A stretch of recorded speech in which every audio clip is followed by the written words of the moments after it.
What's up, Tamers? With the Kisiwa update, we finally got introduced to one of the most anticipated features in Temtem, the rock climbing gear, also called the Gravitonic Piolets in the game. With the brand new climbing gear comes brand new unexplored areas across the island of the airborne archipelago. So before we dive right into it, if you're new to the channel, consider subscribing for more Kisiwa and Temtem content. So let's start off first at Dennis Island. The first climbing spot is between the hometown of Zadar and the pristine coast. You'll come across a small cliff with two chests on the top. One of the chests contains a held item called the Slingshot that boosts the defense, special defense, and speed of a Temtem for one stage when they attack with a super ineffective technique. The other chest contains two growth enhancers which increase your Temtem's level by 1 per use. From there, the next location is north of Briquel de Mar at the Talasani Cliffs. This climbing spot serves as a shortcut between the towns of Briquel de Mar and Arisola, but you can find a chest that rewards you with a technique course called Base Jump, which is a physical neutral technique that does 115 damage at the cost of 16 stamina and can only be taught to Karin and Muflang. Next, head north of Arisola, and the next location is in the Gifted Bridges. You will spot another small cliff, but this time with only a small patch of grass. The mental type Temtem, Hocus, who's been in the game since day 1, is now available to catch at a mere 5% spawn rate at this location. Train your Hocus, and after 21 levels, it will evolve into Pocus. The next climbing spot is across the river. With the climbing gear, we have now access to a brand new area to explore. This soft flats area features a number of new tamers to battle, new areas to catch Temtem, and 2 new chests. One of the chests contains 3 Temtem++ cards, while the other chest contains 10 sea salt, which sells for 300 Pansun each.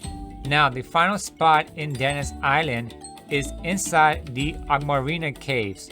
Deep inside the cave, you will find another climbing spot between 2 waterfalls. If you haven't yet explored this area, this is the location of the water shrine that allows you to evolve your Tuai into its water evolution called Tukai, and becomes available once you defeat all 4 cult members in a Temtem battle with Wild Temtem. Moving on to the second island, Omnicia.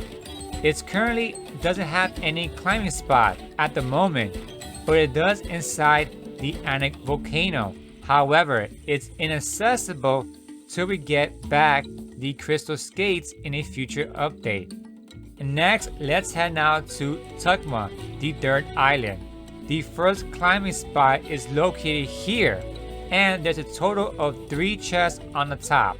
You receive 2 HP Telemori hacks, 2 defense Telemori hacks, and a new held item called the Eraser, which allows you to fight and lose TVs at half the rate, which finally allows you to fine-tune your Temtem without the need for fruits. Now, the next climbing spot is located right here, crossing the Acid River. Halfway to the top, head to the left to fight a tamer and pick up the technique course called Lookout. Lookout is a status condition that gives the user the alerted condition for 5 turns, which prevents them from falling asleep.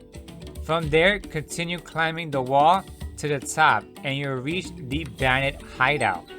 The Bandit Hideout is part of a quest that you started back in the Kisiwa Island at the Vumbi Dojo called Heartbeats. Once you get to the top, be ready for a Temtem battle, and after you defeat the tamer, head to the house on the right and talk to the girl named Elizabeth, who's sitting down at the table. she will ask you to find her boyfriend, who is located in the rank of Norwell. You will have to beat him in a Temtem battle, and then he will ask you to bring him a Zagzar for his girlfriend. Once you capture one and bring him the Zagzar, you're pretty much done with the quest. Head back to the Kisiwa Island to the Vumbi Dojo and speak to Jeremy, who gave you the quest, and you'll receive the Baton Pass, which is a held item that restores 8% of a Temtem's max HP when entering the battlefield. Now for the last island of Kisiwa. There's a lot of climbing spots. Some are used for travel, while others contain chests to loot. The first climbing spot is located at the start of Windward, Kisiwa. First, climb down this wall. If you haven't done so yet, you have access to this pool, which spawns Droply, the Earth and Wild Temtem. Now, Droply does spawn in other areas of the Kisiwa Island, but if you want to catch one early on, right after you receive the climbing gear, this is your spot. The next climbing spot is close by. Climb up this wall or from the other side as you see on the map, and you'll encounter a number of tamers blocking your path.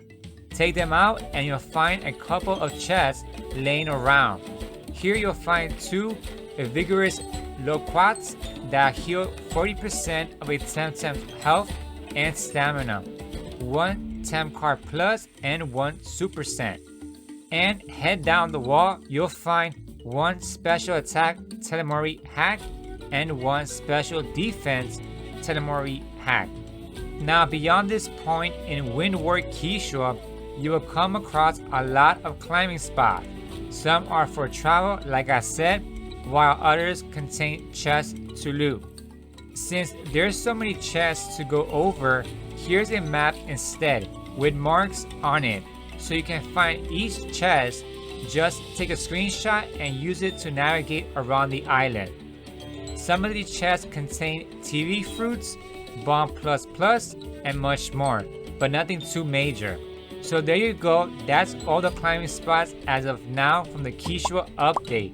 Thanks for watching. If you're new to my channel, consider subscribing for more Temtem content, and check out my Temtem playlist for more videos. Temtem up, peace out.